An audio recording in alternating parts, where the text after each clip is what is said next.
പകൽ സമയങ്ങളിലൊക്കെ വലിയ ആറ്റിറ്റ്യൂഡ് ഇട്ട് നിൽക്കുന്ന ഗബ്രിയെയും ജാസ്മിനെയുമാണ് ബിഗ് ബോസ് വീട്ടിൽ കാണാൻ സാധിക്കുന്നതെങ്കിലും നേരം വൈകുമ്പോൾ ഇരുവരും പഴയതുപോലെ തന്നെ അടുക്കുന്നത് കാണാം.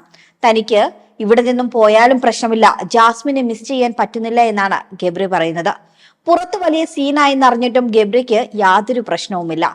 മറിച്ച് അങ്ങനെ ഒരു സീൻ ആയിട്ടുണ്ടെങ്കിൽ അത് നന്നായി എന്നൊരു ആറ്റിറ്റ്യൂഡുമാണ് ഗബ്രിക്കുള്ളത്.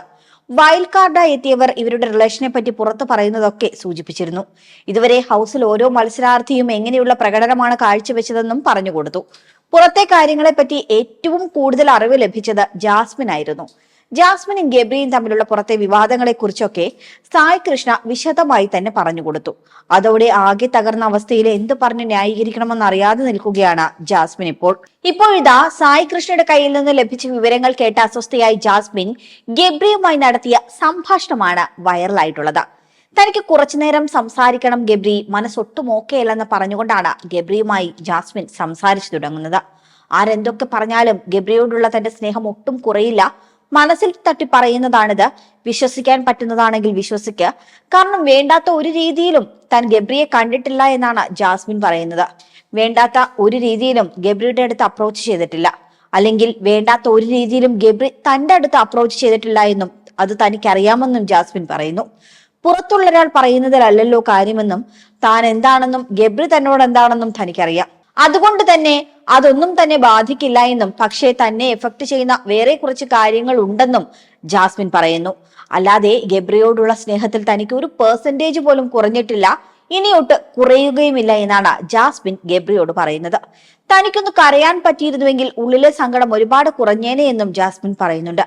ക്യാപ്റ്റനായി ജാസ്മിനെ പവർ റൂമിൽ നിന്നും പുറത്താക്കിയത് ബിഗ് ബോസ് ചെയ്ത വലിയ ചതിയായി പോയെന്നാണ് ഗബ്രി ജാസ്മിനോട് പറയുന്നത്. എല്ലാവരുടെയും കംഫർട്ട് സോൺ പൊട്ടുമ്പോൾ തന്റെ കംഫർട്ട് സോണും പൊട്ടണ്ടേട എന്നാണ് ജാസ്മിൻ ഇതിന് മറുപടിയായി പറയുന്നത്. ജാസ്മിൻ ആകെ തകർന്നിരിക്കുകയാണെന്ന് കണ്ട ഗബ്രി ആശ്വസിപ്പിക്കാൻ ശ്രമിക്കുന്നതാണ് പിന്നീട് കാണുന്നത്. ജാസ്മിന്റെ ലൈഫിൽ ഇപ്പോൾ വല്ലാത്ത പ്രശ്നങ്ങളാണെന്നും ഇവിടെ വന്നതുകൊണ്ടും അല്ലാതെയും എല്ലാം ഉള്ളതെന്നും തനിക്കറിയാമെന്നും, ജാസ്മിൻ ഇമോഷണലി അൺസ്റ്റേബിൾ ആണെന്നും ഒന്നും കരയാൻ പോലും പറ്റുന്നില്ല എന്ന് തനിക്കറിയാമെന്നും ഗബ്രി പറയുന്നു. അതോടൊപ്പം ജാസ്മിന് ആരുമില്ലാത്തതുപോലെ തോന്നുന്നുണ്ടാകുമെന്നും, പക്ഷെ at the end of the day നീ ഒറ്റയ്ക്കല്ല എന്നും ഗബ്രി പറയുന്നു. ഗെയിം തനിക്ക് പോയാലും ജാസ്മിന്റെ കൂടെ നിൽക്കുമെന്നാണ് ഗബ്രി പറയുന്നത്. അതിന്റെ പേരിൽ ബിഗ് ബോസിൽ നിന്നും പോകേണ്ടി വന്നാലും നല്ല അന്തസ്സായിട്ട് ഈ വീട്ടിൽ നിന്നും ഇറങ്ങിപ്പോകുമെന്നും, ഈ ഗെയിമിനേക്കാൾ വലുത് ജാസ്മിൻ ആണെന്നുമാണ് ഗബ്രി പറയുന്നത്. അതിന് കാരണം സ്നേഹമാണ്, പക്ഷെ പ്രണയമല്ല. പിന്നെ പ്രണയമാകാം, പ്രണയം ഉണ്ടായിട്ടുണ്ടാകാം, ഇനിയും ചിലപ്പോൾ ഉണ്ടാകാം, അത് തനിക്ക് അറിയില്ല എന്നൊക്കെയാണ് ഗബ്രി പറയുന്നത്.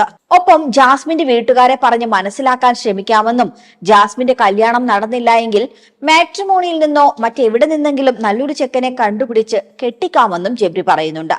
എന്നാൽ താൻ ഇവിടെ ജാസ്മിന്റെ അത്തയും ഉമ്മയും അനിയനും ചേട്ടനും സുഹൃത്തും ബോയ്ഫ്രണ്ടും ഭർത്താവും ഭാര്യയും എല്ലാമാണെന്നും ഗബ്രി പറയുന്നുണ്ട്.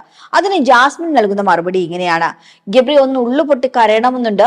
നമ്മൾ തമ്മിൽ റിലേഷനാണ്, പ്രണയമാണ് എന്നവർ പറഞ്ഞാൽ ഭയമില്ല. പക്ഷേ ഇപ്പോൾ പറയുന്നത് തനിക്ക് സഹിക്കാൻ പറ്റുന്നതിനും അപ്പുറമാണ്. ആർക്കും അത് താങ്ങാൻ പറ്റില്ല. തനിക്കൊരു കുഞ്ഞനിയനുണ്ട്, അവന് പഠിക്കാൻ സ്കൂളിൽ പോണം. ഹൃദയം കത്തികൊണ്ട് കുത്തിക്കീറുന്നത് പോലെയാണിപ്പോൾ. താൻ ഇവിടെ നിൽക്കുന്നത് തന്റെ ബ്രെയിൻ കൊണ്ടാണ്. ഇപ്പോൾ കരയുന്നത് പോലും കാണുന്നവർ ചിലപ്പോൾ പുച്ഛിക്കാം. തനിക്ക് ആരുമില്ലാതെയായോ? ആർക്കു വേണ്ടിയാണ് ഇവിടേക്ക് വന്നതെന്നും ചെയ്ത തെറ്റെന്താണെന്നും ഒന്നും തന്റെ കയ്യിൽ നിൽക്കുന്നില്ല. കേൾക്കുന്നതിനും സഹിക്കുന്നതിനും ഒക്കെ പരിധിയില്ലേ എന്നും ജാസ്മിൻ ചോദിക്കുന്നു. 23 വയസ്സല്ലേ തനിക്കുള്ളൂവെന്നും താനും ഒരു മനുഷ്യനല്ലേ എന്നൊക്കെ പറഞ്ഞു കരയുകയാണ് ജാസ്മിൻ. കൂടുതൽ വാർത്തകൾക്കായി B4 Blaze ഫോളോ ചെയ്യൂ, സബ്സ്ക്രൈബ് ചെയ്യൂ.